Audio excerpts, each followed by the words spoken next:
Hey everybody, welcome to BK Live. I'm Brian Bonds. Thank you so much for joining me in this midweek wet day, but we'll get through it together. Very happy that you're here. We've got a great show. It's 2016, and there's no denying that we are in an election year. And no matter who you're ready to pull the lever for come election day, one of the evergreen sources of partisan debate is welfare. Whether you call them entitlements, a handout, or a hand up, government-sponsored public aid is a political football that City Limits executive editor and publisher Jared Murphy will be tossing around with his guest in just a few moments. But when someone asks you how to build a fire, the boy or girl scout in you may flash back to the days of flint and rubbing sticks, and while the rest of us are just looking for a dry match. But starting a fire in the Brooklyn context is much less about mechanics, but it still takes a spark. And that's what they were doing at a recent installment of a Park Slope-based storytelling series. And we've got the video to prove it.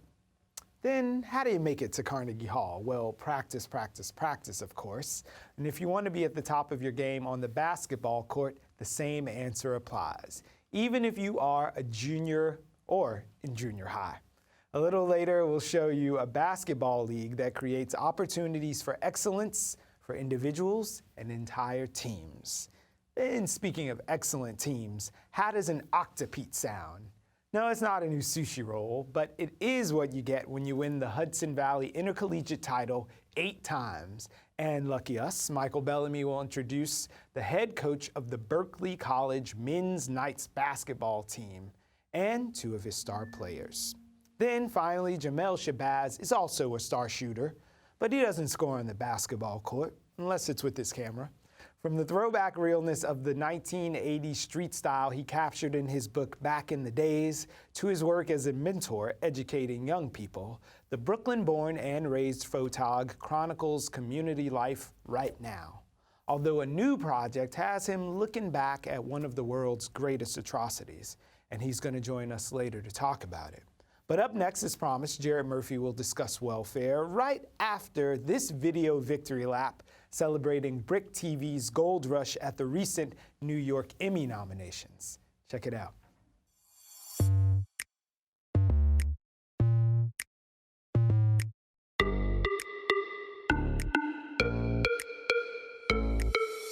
They look like a good subject. They're sitting there. And there's actually 3 people on the bench, so I'm going to do my misdirection. I'm getting my camera set up. Boom, boom, boom, boom, boom. Got the shot.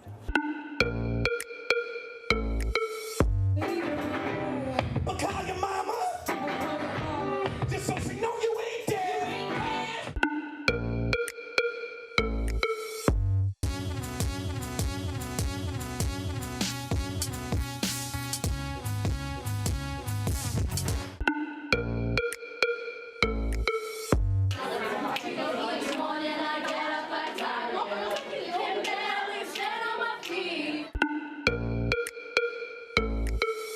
My name is Scott Witter. I'm curator for Brooklyn's Other Museum of Brooklyn. In the Hasidic world, depending on the school, secular education for boys is very meager. Boys generally get only about an hour or 2 of instruction at the end of the day in English and math. This is him. Yes, I said, well, y'all telling me to make sense. I have to run this video This back. is the criminal. Yes, look what you're gonna do. So Put his at bike next to 6'12" your bike. One, black person. Don't tell us how to feel about a word we've been subjected to for years, number one. But number 2, it's racially coded language. Few words come as politically loaded as the term welfare, and that word, or its less weighted alternatives, cash assistance, public assistance, is being heard more and more in discussions about Mayor de Blasio's social policy. That's because the number of people receiving cash assistance in the city has been rising. That tally, which dropped 5% in Mike Bloomberg's final year in office, is up 5% over the past year. Some fear the city is slipping back into policies that encourage dependency. Others believe the jump in welfare cases merely reflects the city treating low-income New Yorkers more fairly. Let's learn a little from two people who have covered or taken part in that debate and are joining us in the studio today. Gotham Gazette's Samar Kushir has written about recent welfare changes. Hi, Samar. And Alex Armlovich of the Manhattan Institute has analyzed them. Welcome, Alex. Thanks for coming on, everyone. Let's start with you, Samar. Mayor de Blasio made a lot of dramatic changes when he took power following the Bloomberg administration, but few of them were quite as significant a shift in direction as regarding welfare and social benefits. What do those changes look like? So the most significant changes right off the top of the system is not focusing on work-first programs, the sort of controversial work experience program, which was quite successful in bringing down the rolls. Focus more on work rather than training and education. So they're phasing that out, and they're moving towards trying to create long-term employability by training people and giving them education programs, and work activities still involved, but there's easier ways of doing that work while still being able to educate yourself, go to college, basic education. They changed how they counted welfare enrollment. Instead of counting it on a monthly basis, which was sort of susceptible to churn, where people could get kicked off and 25% of people would be back within a year. Right, so you end up double counting them if you... Basically. Right. So they went with an unduplicated annual count, which they say, which Steve Banks, Commissioner Banks says, gives them a clearer picture, doesn't muddle the numbers, and that number, he says, has remained flat, relatively flat. And another thing that they did was changed how they sanctioned people. Now, the sanction reform has been backed up by the governor. There was a recent law which the governor praised, which eased sanctions, made it... and what are sanctions for the uninitiated? Sanctions basically were if people who were required to work didn't follow the rules, they missed an appointment or failed a drug test or missed a drug test, they could be kicked off the rolls. They could be kicked off, they couldn't participate for 6 months. And it was like a time-limited thing. Now, they've made it a bit more conciliatory. You can appeal sanctions easier. You can go to a fair hearing. And you can also, instead of being kicked off by a computer, there was an automated sort of sanction process.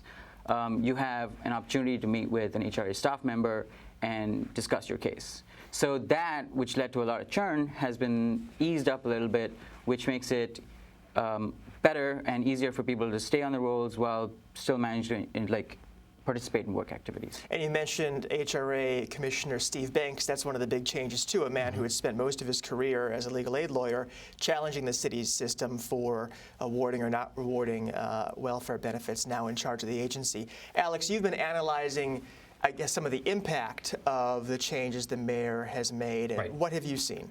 Right. The point about the difference between monthly and 12-month rolling statistics was brought up before. The monthly statistics are how many checks are being sent out this month, and the 12-month rolling is how many people have touched the welfare system, the cash assistance system, in the last 12 months. Right.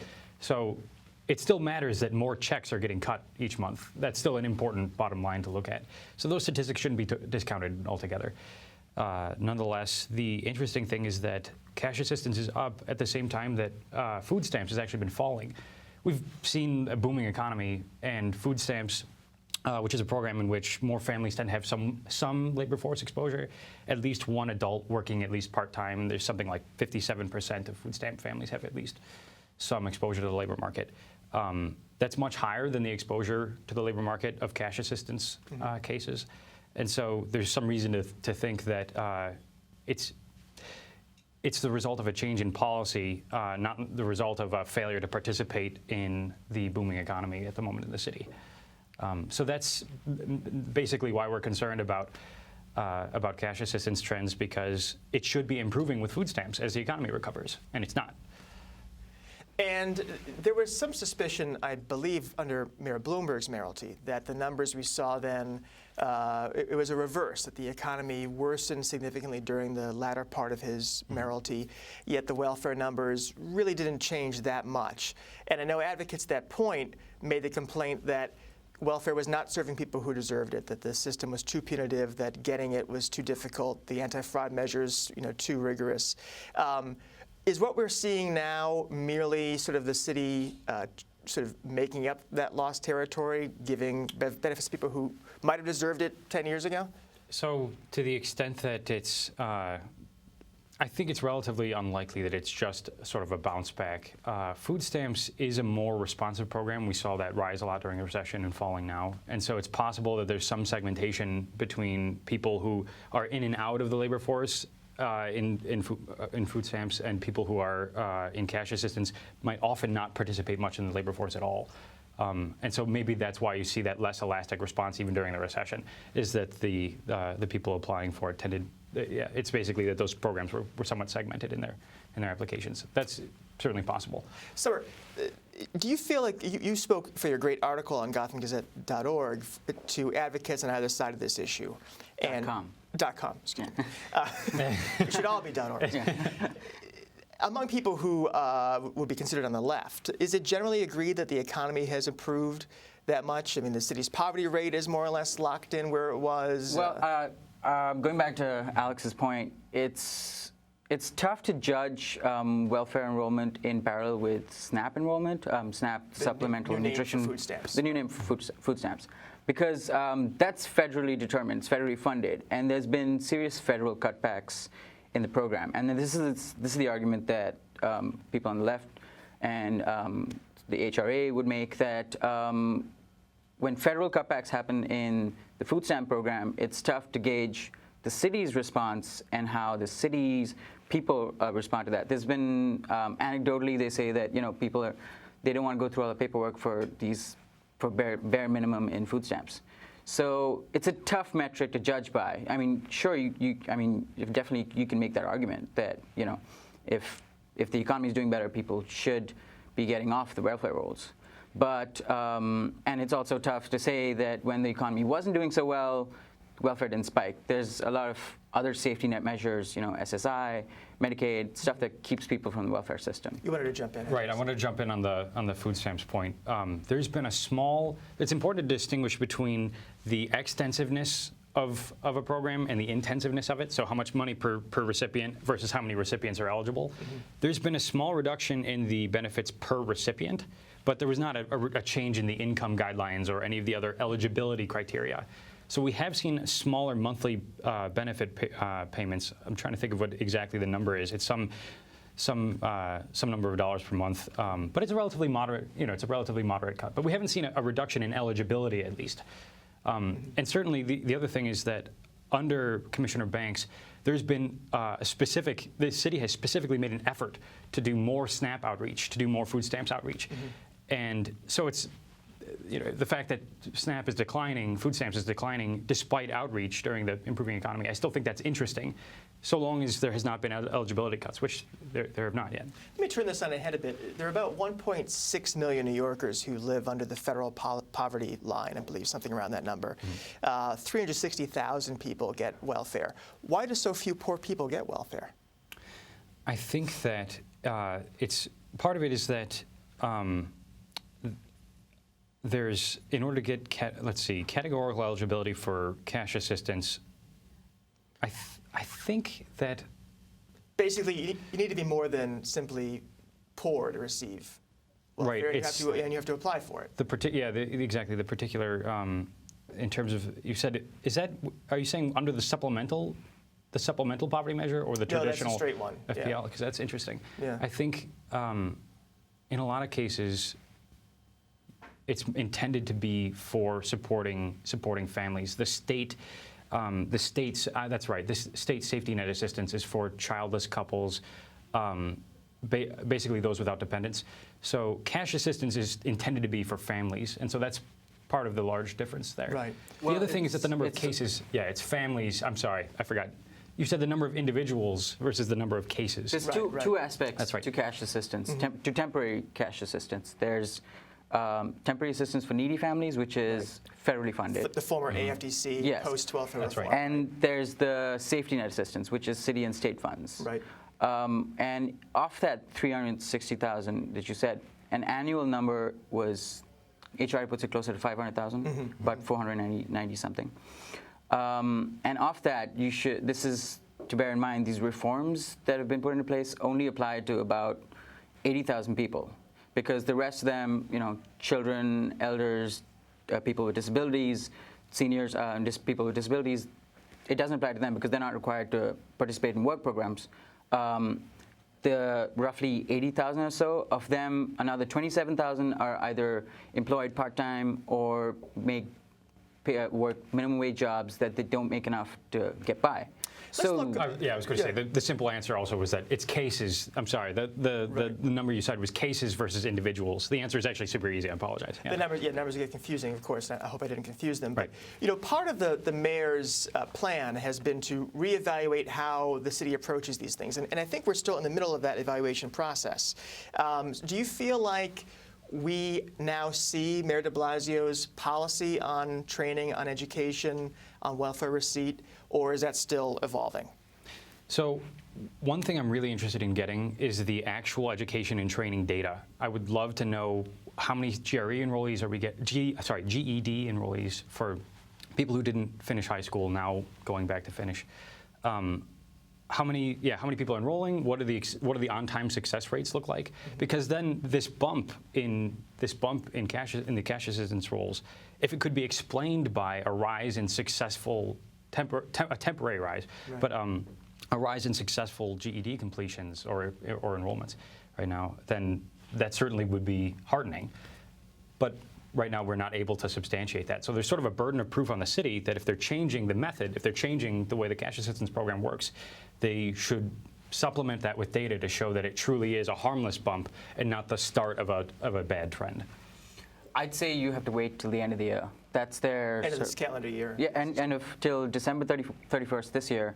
That's their timeline. That's their timeline for implementing not only these significant changes, but a slew of other measures that have been sort of all dovetail into this huge program, this huge overhaul, including legal eviction services or anti-eviction services, and help with phasing out, giving work study programs to CUNY students, and a bunch of other measures, which all will, that's what Steve Banks claims, HR Commissioner Banks claims, will come to fruition by the end of the year. And that's when their biennial employment plan, which they submit to the state. That's the time frame for it. So we're obviously all wonks as our viewers are learning to their terror. Let's step back from that for a second and talk politics, if we can, a little bit, because Mayor de Blasio, from the moment he was elected, has labored under this idea that he was a traditional tax and spend liberal. Crime was going to go up, welfare was going to go up. This is John Lindsay reincarnate. Does it strike you as odd that he's taken the political risk of allowing welfare rolls to rise? Do we think he'll pay a political price for that? I certainly think the mayor wouldn't want to brag about a rise in welfare cases. It's sort of ending the tale of two cities is not consistent with a rise in welfare cases. How so? So if you're trying to improve people's lives, I don't think people mostly aspire to being dependent on a cash assistance program. And so that's sort of not a means to ending that's not creating mass opportunity and mass participation in society if you're not in the workforce. And what do you think, Smart? Political price to be paid? Like you said, the tale of two cities. If the city can say it's helping more people, then I think that Mayor de Blasio is on the right track. If that's what he wants to say. If he wants to say we're helping the poorest of the poor, the people who are most disadvantaged in the city, the people who don't have work, don't have food. I think if he can say, look at how many people we've given assistance to, I think that's what he wants to go for. And bear in mind, they will still say enrollment annually is flat. So last point is that this summer, I think, is the 20th anniversary of federal welfare reform. And I wonder what either of you think about the discussion we're having here, the changes de Blasio is making. What does that say about the success or failure of those reforms? Is that some commentary on what the feds did two decades ago? I think we're still enjoying the benefits of that. We're not back to the bad old days right now. You can look up maps of the concentration of cash assistance between the early 1990s and now. So the mayor has not reversed the entirely, at least not yet, the gains of federal welfare reform. And so I think that reflects relatively positively on it, that it has been durable despite changes in the mayoralty. Well, it's funny that you mentioned it, because it's coming up in the presidential elections as well. Yes. The welfare reforms, particularly on the Democratic side, where presidential candidate Hillary Clinton had been criticized for this welfare system that was rigorous, has been criticized by some progressive people. So it's tough to say. I mean, I don't have the level of policy experience to comment on this, I'd say, but it's definitely going to be something to look for in the next couple of months. Continuing down this line, I've worked with my colleague Oren Cass at the Manhattan Institute. He put out a paper on wage subsidies, on the idea of federal wage subsidies, basically encouraging people to enter the labor force, but also supporting them at a better wage. It's important. Everyone wants to help. Everyone wants to provide opportunity and get people able to participate fully in society. And we think that the state potentially has a role there. It's just we want it to be consistent with good incentives. And so that research and yours can be found on manhattaninstitute.org. Right. GothamGazette.com. Thank you both so much for coming. Very important topic. We hope to have you back to discuss maybe after December 31st when we can see the changes in full. Of course. Thanks for having us. Thanks. Next, we'll take you to a small gallery in Park Slope where things are heating up. Not literally, but it does relate to the storytelling series that takes place there, How to Build a Fire. It was a dark and stormy night when our cameras stopped by to hear a story, but don't worry, it's much more entertaining than the regular old Happily Ever After.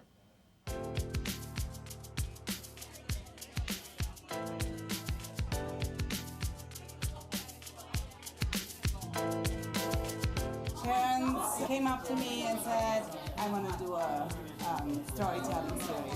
And then I was like, fine, great, do it, and so he started really the whole progress. I was just providing the space, and we got more and more involved in it. We love it. I said, well, let's make it realer than that. Let's do a storytelling series that takes into account the narratives of people's lives and not so much the entertainment value of stories which often are told in New York in a stage setting. I think it's amazing that it's a small space. Like, we have another lecture series that's also, taking place in a small space, but it helps to create this sense of community and intimacy that you wouldn't have in a larger space. Given the magnitude of a lot of the things that have been happening in the news and in the world and that we've been hearing about, we thought that we would do a slightly more focused evening to kind of centralize the stories, maybe bring to the fore stories that we maybe aren't always hearing. And so we worked together and came up with a theme called Silent Violence. What is silent violence? Violence can come in so many different forms, right? There's so many different ways in which we disregard violence within the family. Kimberly, who lived in NYCHA housing, public housing with her wife, the violence in that relationship came to a head when Kimberly's partner attacked her one night and stomped repeatedly on her leg and her feet, and until she actually broke her ankle. Kimberly was able to call 911, and the police showed up, and do you know what they said? If you want to press charges against her, we have to take both of you in. But my ankle is broken. Clearly, I am the person that is the victim here. And they said, nothing I can do about it. It can be a bit stressful because you have to think about the theme and you have to try and figure out, okay, who are people who are going to tell these stories? First of all, tell good stories and then tell stories in the way that we want them to be told. It's a family problem. I talked about sort of the personal ways in which I was affected by violence, or my family has been, and I see so much every day that talking about it feels natural. This was a really difficult one to book. Mm-hmm. I think we both had trouble with it. You don't want to walk up to someone and say, you're marginalized, tell us a story. Honestly, we came up with some amazing storytellers, and I kind of just want to sit down and listen and hear what people have to say. With all these shootings that were happening, it was just taking a toll on people's souls, you know? I mean, it's only so much that you could take. Especially as a person of color, you know, seeing this in the news, it's basically like a template, you know? Like, blank person gets shot by police because of blank, you know, insert unjust reason. For me, as a black man in America, I have to be mindful of my surroundings because, and it's not even a matter of I can be next, but it's that, you know, because, you know, thank goodness for the media, I guess, you know, I am put under that typecast of a person that could be next. I'm at risk, so to speak. I'm hoping that it can take away just in a sense that the movement itself is more than just a hashtag, and that, you know, it's actual people that are being affected by this. And I think that the lack of accountability when it comes to the people that, you know, are the perpetrators in these cases is just sickening. For those of you who aren't familiar necessarily with exactly the terms and the conditions of what cruising looks like, it's a way in which frequently gay men pick one another out of heteronormative dominant spaces. You know, there's reasons such as, you know, to say that I'm attracted to you and I'd like to, you know, figure out where this may lead. Or this is not a safe space for us, we need to kind of get the hell out. And this was actually a very common, historically speaking, this is a very common way that cruising was used, is sort of to protect and connect gay men and to create some sort of community in this way. Felt really good afterward. Just the release of kind of sharing my experiences and my emotions with the audience made it a little bit easier to live some of those truths.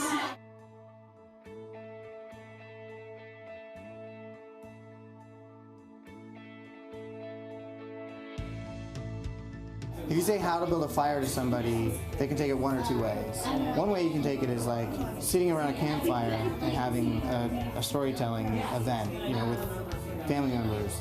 But the way that I had envisioned it is a story doesn't live until it's told a second time. One thing that's very specific to this series is that the reiteration of stories ends up building them in ways that actually have a chance to succeed in our neighborhoods and in our New York community. And we do have a real community, and real New Yorkers come together and have these kind of conversations.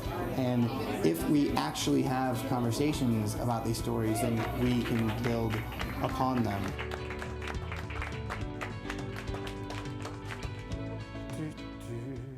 All right, how to start a fire indeed. Well, does your three-point shot need some pointers? Are your dunking skills a little dinky? Don't worry, I got you.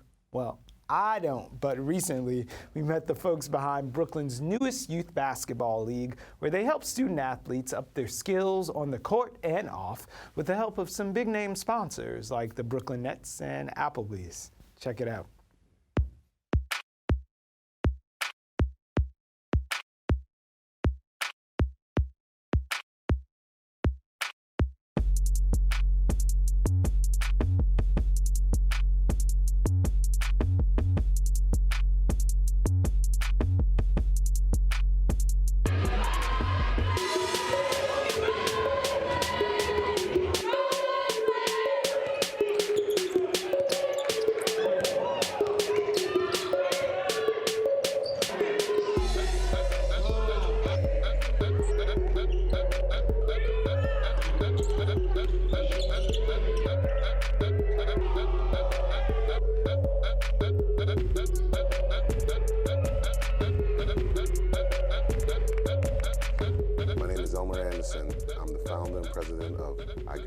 Basketball. This league was comprised primarily of talented young players who were looking for opportunities to play in an environment that's conducive to success. I'm a product of the Bedford-Stuyvesant community, and one of the things I thought was lacking was a legitimate youth basketball league that was giving players an opportunity to actually play and accentuate their talents. A lot of the I got you philosophy derived from the things that I went through here in Bedford-Stuyvesant growing up, being provided an opportunity by the many facilities, and also having the support of family, friends, and those in the community. And that's one of the premise of what I Got You is about. We wanted to provide youth basketball, family, and community, and bring everything together so everyone can enjoy young basketball players who are looking to maybe receive a scholarship down the line and everything. But the bottom line is this was for the kids. This tournament, I think, is helping me, but basketball in general, it's helping me stay out of trouble and helping me go to school. Because what my mom tells me, if I don't go to school, I can't play basketball. So I think by me going to school, it's helping me want to play basketball even more. I Got You is a very good tournament, and I'm happy that my coach put me in this tournament, and it's very competitive. It's fun. There's a lot of competition, a lot of skilled players. That's what I'm going to have to have with. The things I like about the I Got You League is the girls and the teams, because they're really tough and competitive teams. Coach Free, he's very tough on me. He expects a lot from the girls, and he's my dad. Many of the coaches are young, and we have a variety of older coaches. So it's a mixture and everything. And I find that the older coaches are more patient in terms of teaching, and they're more patient with the officials, whereas, you have some of the younger coaches, they're more emotional. Kaya, stay on her house, Kaya. He's running carry. She walked. So the coaches, we've seen, my staff and I, we've seen many of the coaches improve. I have a very good coach. He's very strict, but he knows what he's talking about. Sometimes he'll yell at you, and you have to suck it up and get your head back in the game. Anytime you have a program for kids to do something and get off the streets is always positive. So, I mean, about kids coming in, just staying off the streets, being involved in, just being in basketball, it's a positive, it's a plus. My plans is to get a good education and go into a good high school and college and make my mom and my family proud.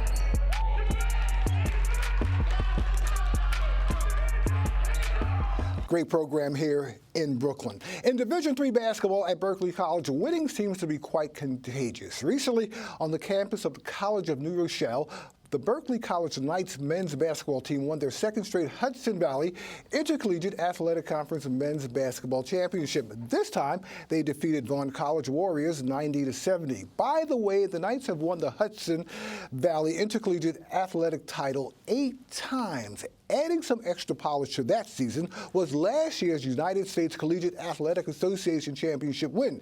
Joining me in the studio today are Keenan Langston, a senior guard at Berkeley College. Welcome. Thank you.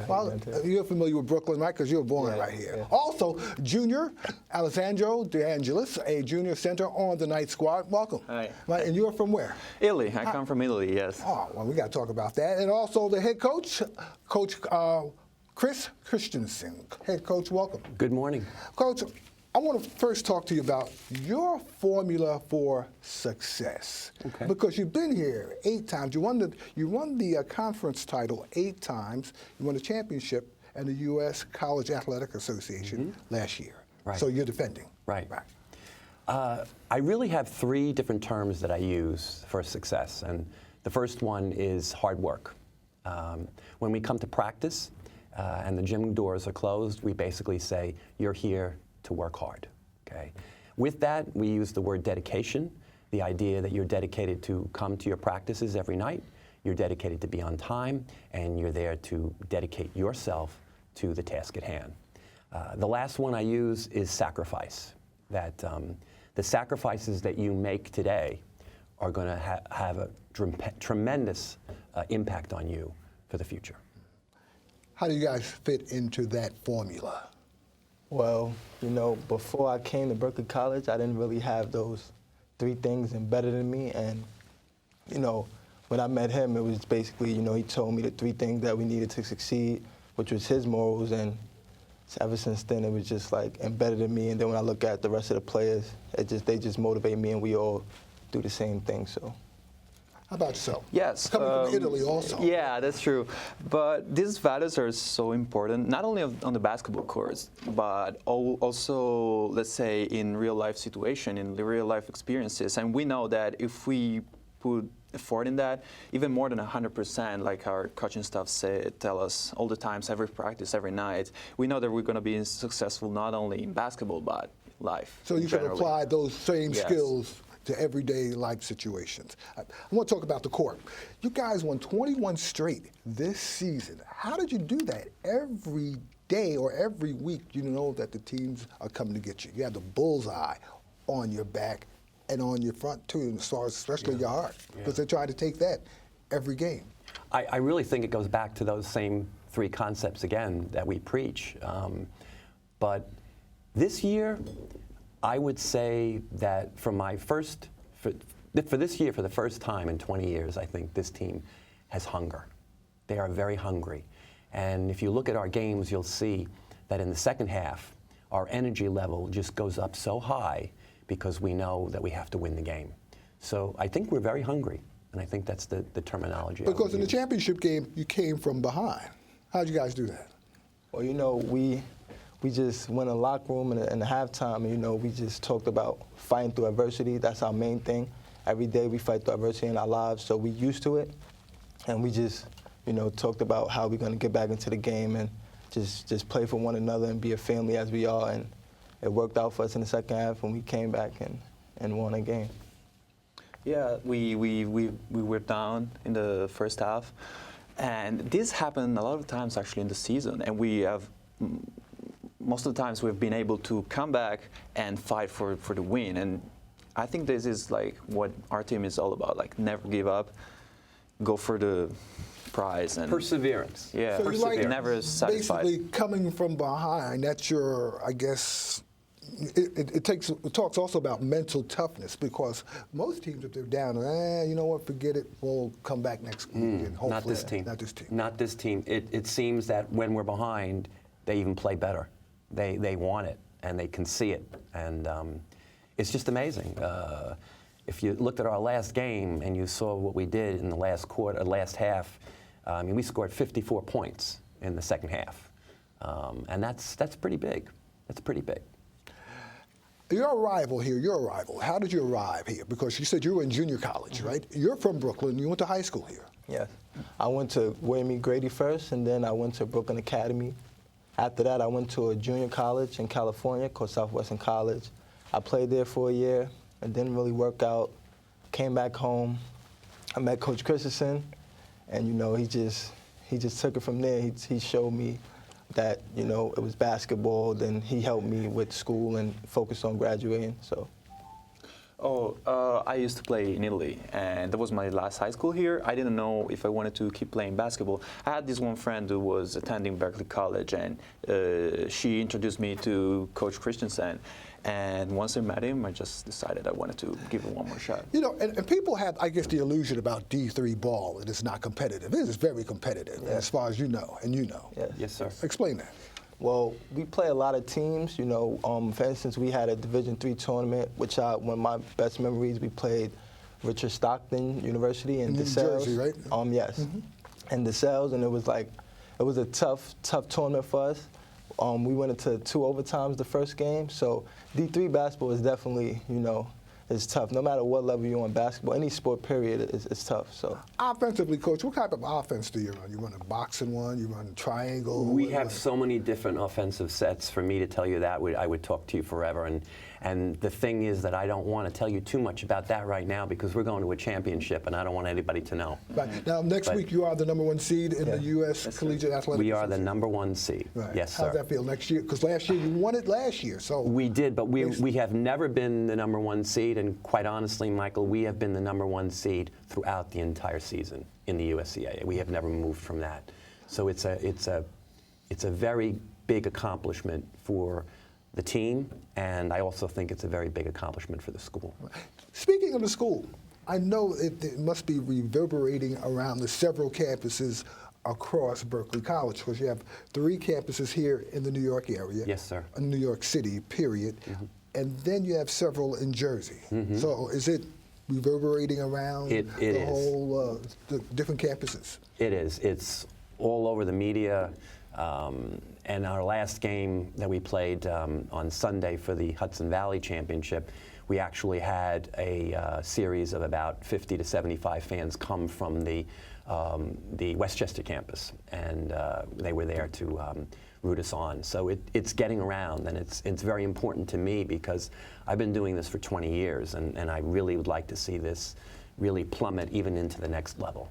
Have you played the other schools as far as the CUNY schools? Have you crossed rivalry against Brooklyn College, Medgar Evers, those particular? We have years ago, but now our major focus is playing the teams in the USCAA and some NCAA Division III tournaments. But we actually did play an NCAA Division II team. That was our first game. That was the game that we lost. That was your only loss. And what did you learn from that particular game? I want you guys to tell him. Yeah, actually, if you ask me about what was my favorite game of the season, I would say that one, even if we lost, because we were down by 20 in the first half, and we still made it to come back and lost by 5, and just play to win that game. We just didn't give up, and that just built up our mentality, our winning mentality. That game right there was a big challenge for us. You know, Mercy College is a Division II school, but they have many Division I players playing there.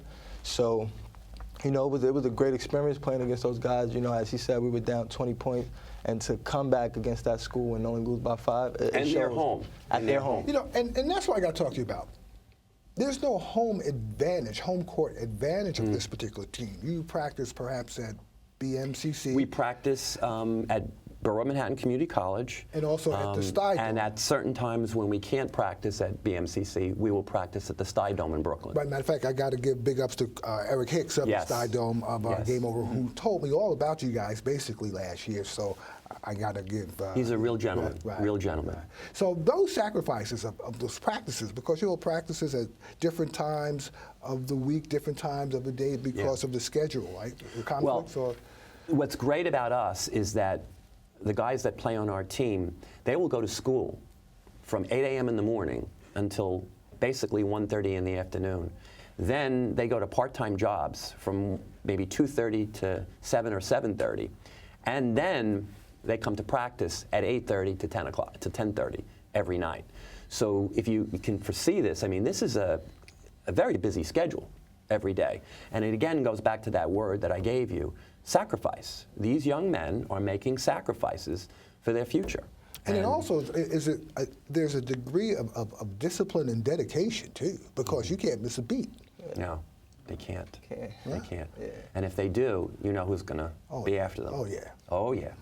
Oh yeah. That says a lot, because to know that you're going to be traveling everywhere you go, not most of the time, but you know, you'll have a practice here, you have, you know, your practice somewhere else the next night is, you know, it takes a lot of discipline, dedication. Yes, and how our assistant coach John says, you gotta love the process. You gotta love to struggle, to sacrifice, because that's the only way you're gonna be successful.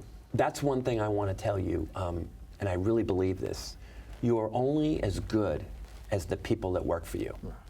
And I happen to be extremely fortunate in having 3 assistant coaches that work unbelievably hard every day.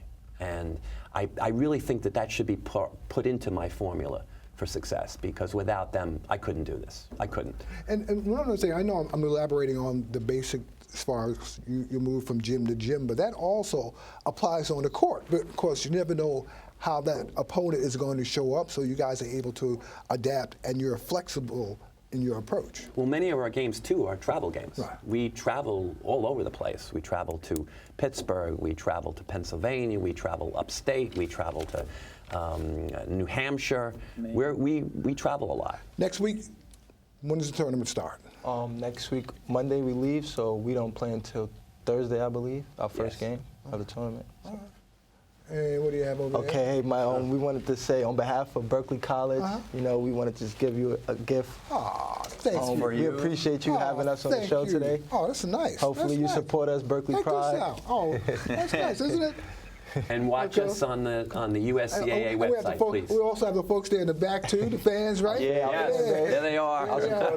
So we have that. It's great. Nice It's really jacket great. and a nice Really jacket. great. Oh man, this is Nice great. jacket. This is, oh Keep you man, warm. this is hot. I like it. Thank you. Okay. Thanks a lot. Good Thank luck. you. Thanks, Mike. Thank you so much for Thank your you, time. Coach. Thank you. All right. No, and also thank the people in the back too. Thank you. Thank you. No matter what skill you may acquire on the court, there's always one God-given advantage that can put you above the rim. Here's now Harriet Tubman featuring Cassandra Wilson from the Brick House Ballroom, where the performance of Taller.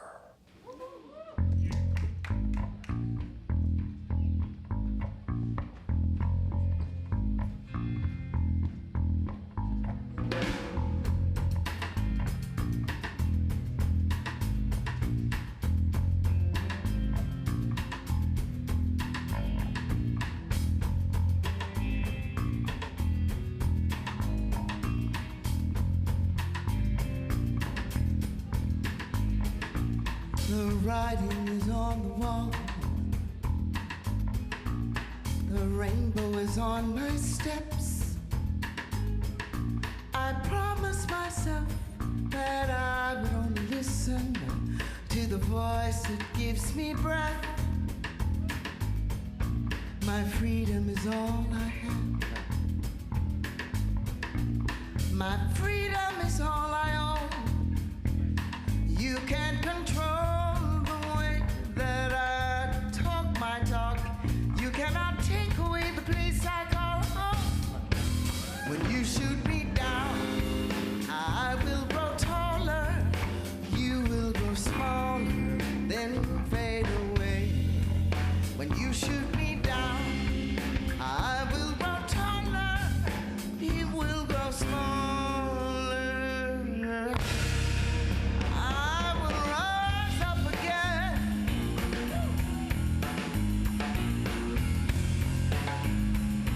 I will rise up again and again and again and again.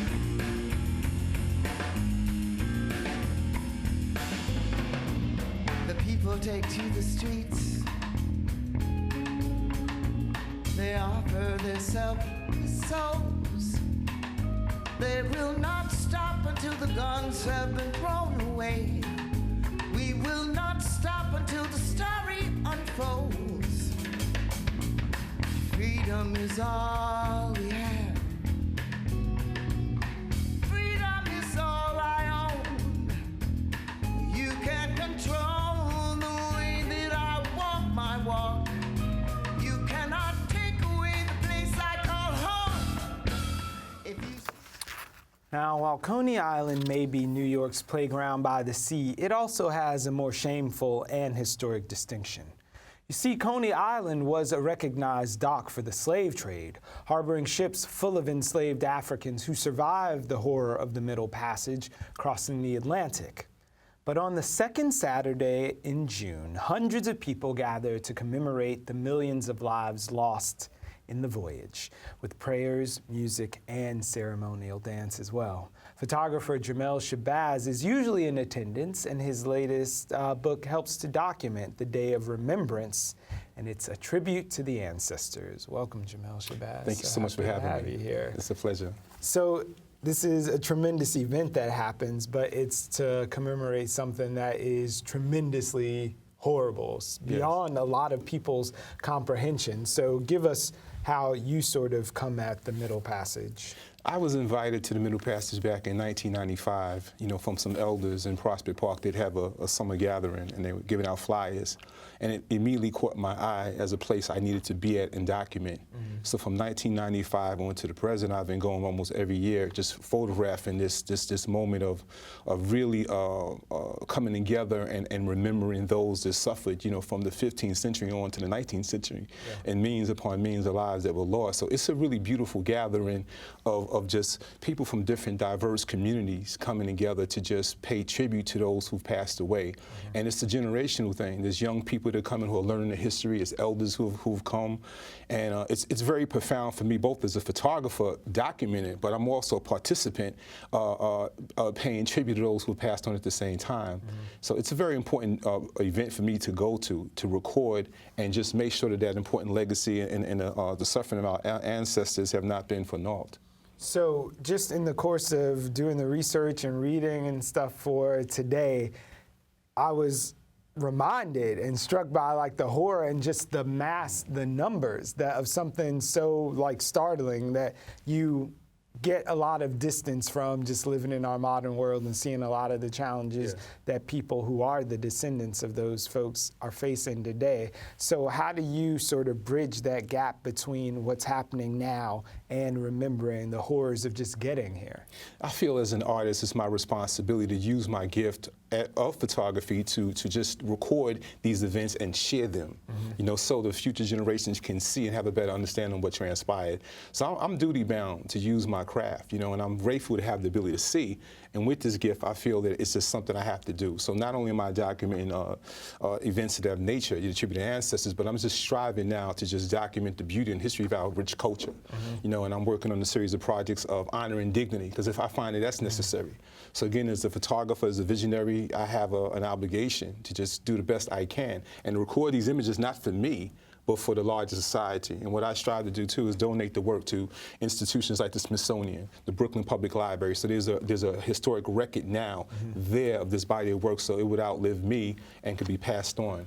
So what's funny, you mentioned, and it like stuck in my brain, the word dignity, the way that you capture these images. And I'm looking at these people and all their finery and regalia, and I'm like historically referencing some of the work that you have from people in the 80s and how they were dressed, and it's a different sort of thing, but it still seems to always have this sort of cornerstone of this dignity and an innate sense of self that you capture, whether it's these guys from the Parkway or folks celebrating heritage out there. So is that an ongoing theme for you, this concept of dignity in the folks that you shoot? It is. There's no doubt behind that. I find that images are very powerful. They can be helpful, or they can help to really promote stereotypes. So I feel, once again, duty bound to create images that are provocative, that show pride, dignity, and honor, because I know that the world is watching, and I'm in a position now to share my work with the world, the larger world I've had exhibited over the many years. So I find it important to show these images that represent honor and dignity, because often, you know, there's a misinterpretation of us as a people, and the media might not showcase us in that positive light, so I feel that I have to balance that out. So from my earlier days shooting in the 1970s to the present, I always look to capture images that show honor. You know, if it could be fathers and sons, mothers and daughters, best friends, there's always a narrative, and that underlying narrative is honor and dignity. Yeah. So what catches your eye then? What are the images that excite you, whether it's your work or stuff that you've done historically or in other people around? It's a combination. I grew up during the 1960s, so the images that really caught my eye that showed me the power of photography was really war. And I was pained by it, but you know, growing up in Brooklyn during the Vietnam War, I was always seeing these profound photographs from Life magazine, Time magazine, showcasing not only the Vietnam War, but a lot of conflicts that took place over time. So that's what still captures my eye, because it pains me to know that we have all these wars going on to this very day. From my youth to now, there's been endless wars, so I'm always drawn on that level. But for me as a photographer personally, one of the key elements I look for in a lot of my images is love. And I find that to be very important, to capture it and show it at the same time. So when I'm placed in a position to teach in the various schools that I've gone to, I want to show young people love, because there's a disconnect, and I'm amazed now that I'm finding a lot of young people that don't know what love is. So I strive to capture it. Again, it could be a father with his daughter, it could be a couple, newlyweds, a first date in Prospect Park. I want to capture it, and that always caused me to go towards that.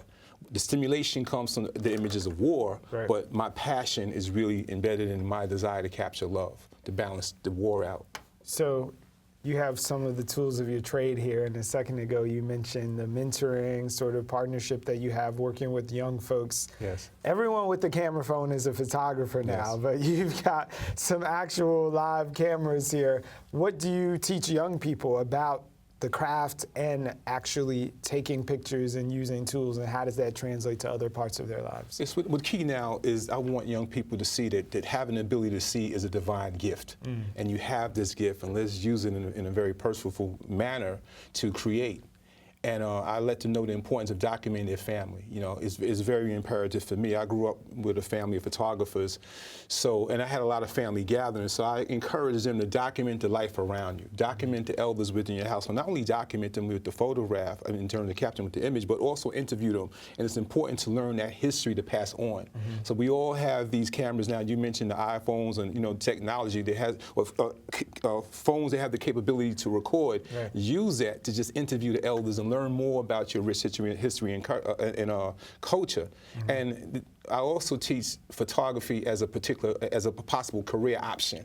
So let's look at it that way. There's different areas of photography. There's fashion, there's documentary, there's street photography. Perhaps it could be something you could look at down the road. So that's something I strive to instill in them. I also want them to see the beauty in everybody. Confucius once said, everyone has his beauty, but not everyone sees it. So I want young people to look at people with a different lens now, and look at the beauty. Look at the soul of a person that you see now with a different lens. Because I look at photographers as the one that really sees, they see with the third eye. Yeah. Many people just see things and keep it moving, but when you start to embrace photography, you start to analyze everything around you, and you start to have a great appreciation for life. So I want them to see that and treasure that. So in our last 10 seconds, I want to ask if you have anything to plug, or you want folks to come out to this event and commemoration. If there's anything, you get the last 10 seconds. Okay, thank you very much. I will be doing an artist talk at the Valentine Museum of Art in Flatbush. That's 1655 Flatbush this Saturday, February 27th, from the hours of 6 p.m. to 8 p.m. And it's a great show, Coney Island. There's a combination of photographers and painters that will be exhibiting. It's a group show. Awesome. And I'm also working on my new book right now, which will be dropping in the March. It's called Pieces of a Man. Okay. Photographs from 1980 to 2015. All right, thank you so much. Thank you so much for having me. Love it or hate it, Airbnb is a game changer. The home sharing service has been a major disruptor in the hospitality industry, cutting out hotels and, more concerning to local legislators, hotel taxes. But what happens when you introduce Airbnb to Brooklyn's fastest gentrifying neighborhood? Well, Mark Winston Griffith, the executive director of the Brooklyn Movement Center, will tell us how the neighborhood is reacting. Then the Lunar New Year is still in its infancy, and it's still a great excuse for a party. Brooklyn rang in the year of the Fire Monkey with a tremendous parade in Sunset Park, the 29th annual, by the way, complete with firecrackers and lion dancing. We've got a little backstage pass for you. Then we'll check in with Chicken and Egg, not the age-old riddle, but a film incubation studio supporting women nonfiction filmmakers. They also happen to be our partner in the March installment of BRIC Flicks, Women Behind the Lens, so tune in tomorrow for that. And it can't be the weekend without Dick and Dave. They'll be here with the to-do list to close out February, and two very special guests from the New York City Brewers Guild who've got a ticket to their event. It's all killer, no filler. See you tomorrow.